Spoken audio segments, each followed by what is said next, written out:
Hello, fellow Cedar Parkers. RevE and I are sharing this video update to bring everyone up to speed on how things are progressing in recovering from the effects of last week's ice storm on our building. Before we go any further, we want to say that we sincerely hope that all of you who live in the area are recovering from the impact of the storm on your own households. As some of you know, Cedar Park's building was one of a number of local church buildings that was impacted by the storm and the power outage. And so our prayers go out to them also as they undertake the recovery and repair work. Specifically, in our case, the power was knocked out from Wednesday through Saturday. On top of that, the influx of precipitation and melting snow and ice caused a surge in groundwater levels. We have a sump pump that is plugged into the power grid, and it's used to keep water from infiltrating the basement. In addition to that, our building also has a battery-powered backup sump for times when the power goes out. The backup pump did its job as it was supposed to, but the unusual length of the power cut, combined with the exceptionally high groundwater, ran the battery dry, so to speak. As the hydro network was still down, water started accumulating, resulting in damage to the furnace room, the Oasis room, and most significantly, the daycare, our dear tenants, Les Petits Anges. Staff jumped into action and, in consultation with the board and the trustees, reached out to our insurers and public works. Thanks to this exceptional effort, après-sinistre teams were quickly on site. In the past week, an amazing amount of progress has been made to begin the recovery of the building. This includes, in the interim, reconfiguring the use of the building so that our mission and ministry can continue, and that Les Petits Anges have a safe place for the children. So yet again, we have relocated the CPE daycare to the main floor of the CD wing so that this community service can continue without interruption. As a parent with a child still in daycare, I'm relieved that we are able to continue to honor our commitment to providing a safe, protective space for the 60 children who attend the daycare on our premises. Each of those families depends on us to maintain a building where their children can reliably go so that they can keep the balance so essential, especially to families with small children. Any activities that would have taken place in the community hall or meeting room have been relocated to our beautiful, flexible, safe sanctuary until the children themselves can safely return to their usual space. So that means, for example, that Meals on Wheels continues twice weekly in the kitchen with their volunteers using the west door from the parking lot. And again, this is so that this community service can also continue without interruption.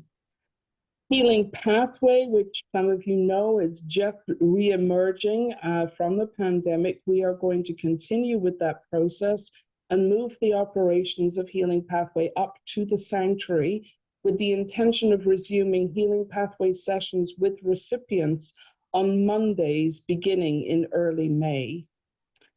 And on Wednesdays, the Mini Connections, which is a drop-in play group for preschoolers and their grown-ups, that has already relocated to the sanctuary on Wednesday morning. And if I do say, I saw a picture of it in there, and it was really touching and beautiful to see them in that space. Voices for Hope also continues in the sanctuary on Wednesday afternoons. Susan Knight, the coordinator of the line dancing classes that take place on site, has decided to suspend that activity for the time being. And so Thursday is the day where we have designated to hold all of our CPU congregational activities, that's meetings, programs that may be happening on site. So we have that day dedicated for that. So things like book studies and midweek midrash, the women's group and the men's group, they are continuing as before, although as the spring gets stronger, we hope to have episodic on-site gatherings too. Our church administrator is working diligently with the other weekday and weekend space users to make any adjustments necessary so that they can continue their programming while we do our part to keep the daycare children safe. Ironically, this latest flood means that the sanctuary is really coming into its own as a multi-purpose space. It gives us as a faith community the opportunity now to really fully explore its potential.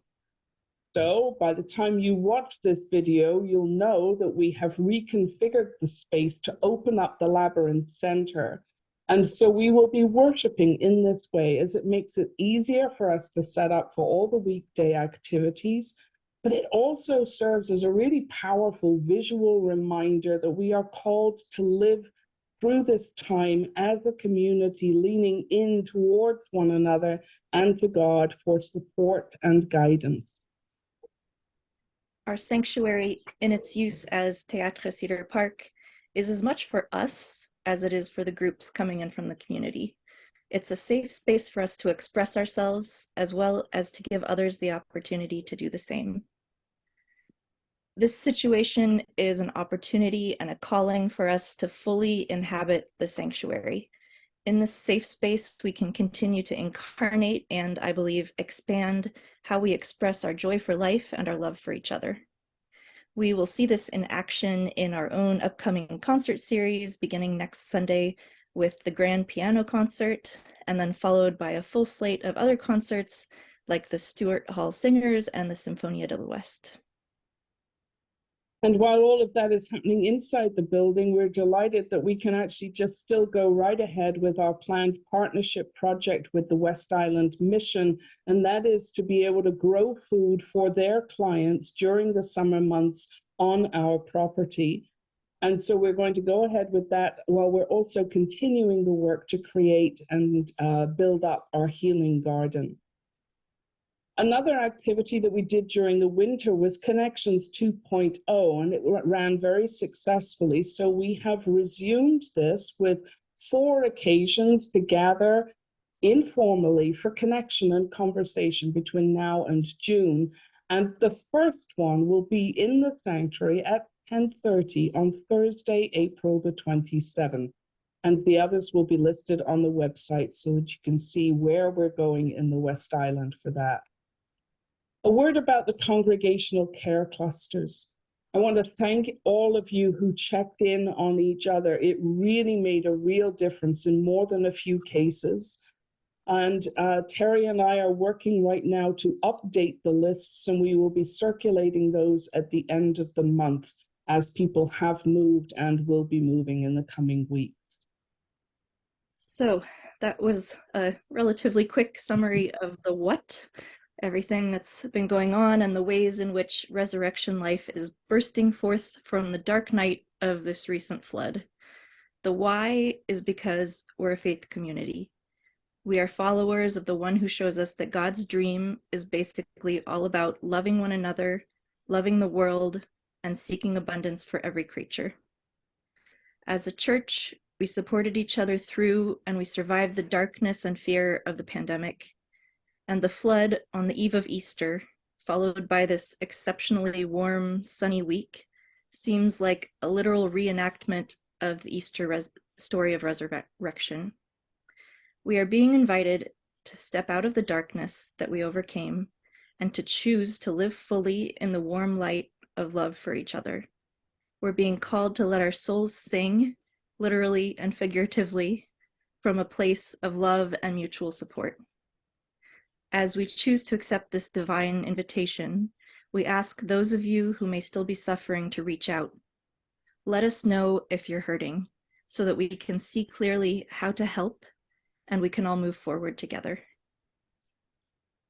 And it's this foundational purpose that also means that we, and that we includes the board, the trustees, the staff, and you, the congregation, we are seizing this opportunity to identify how to reduce our building's vulnerability to these increasingly frequent weather events, which, as we've noticed, risk knocking out the power.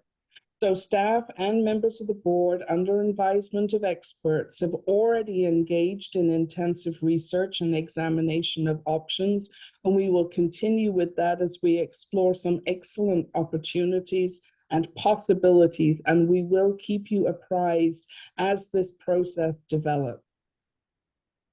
Thank you to those of you who have reached out to me or to Kally or to the staff to ask how you can help. Are you ready? Because we have a list. Here we go. Our insurance deductible, to get very terre à terre, is $10,000. And any help that you would like to contribute financially with covering that cost is very welcome.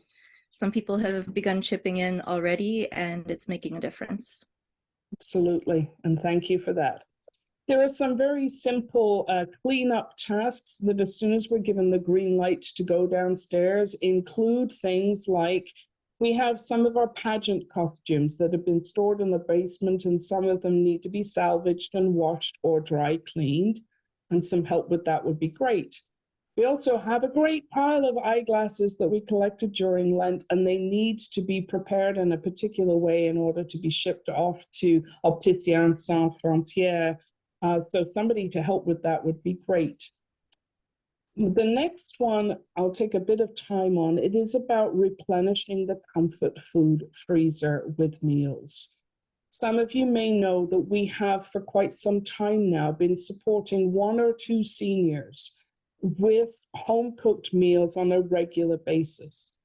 Partly because of this latest weather event, that number has now risen to 3, maybe 4, for whom we are committed to supplying home-cooked, easily reheatable meals each week. We also are aware of a number of families who are a part of our larger community who could benefit from some family-sized nutritious meals once in a while. And so we are asking you, can you help? Can you cook a meal and plate up an extra small senior sized portion and then put it into something plastic and reheatable so that we can freeze them and take them to these seniors? And if cooking isn't your thing, but baking is, muffins, quick breads, and even cookies are an excellent contribution to the comfort food freezer. We are working on how to make sure that we can get all of your donations in and out in an expeditious way. So stay posted and we'll let you know how. On a personal note, when I've gone through some hard times in the last couple of years and received deliveries of these food items, it has made a huge difference in my feeling of being able to get through the day to survive a hard time. So whatever you can do for this will make a difference. There are also some simple recurrent hospitality tasks that often fall on the shoulders of a few people who have the habits of doing it, but the more the merrier, and the more resilient. So some of these tasks that you might want to pitch in on are helping to stack and set chairs for the concert next Sunday, helping with the coffee prep and cleanup on Sunday mornings so that we can continue to do that on a more regular basis, cleaning up the garden. There are some opportunities listed on the website. As an example, each spring a volunteer takes the ribbons off the prayer tree so that it can grow healthily during the summer months. You can also get involved with upcoming outdoor projects or with offering to welcome people to come walk the labyrinth on Tuesdays. All of these opportunities for active involvement in our shared faith community are listed on the website. So please take a look now and sign up for what you feel able to do and what you feel called to contribute to. So thank you, everybody, for watching. Thank you for caring.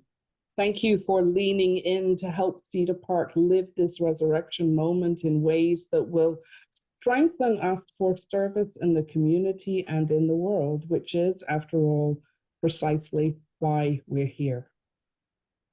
Thank you, and see you soon. Thanks.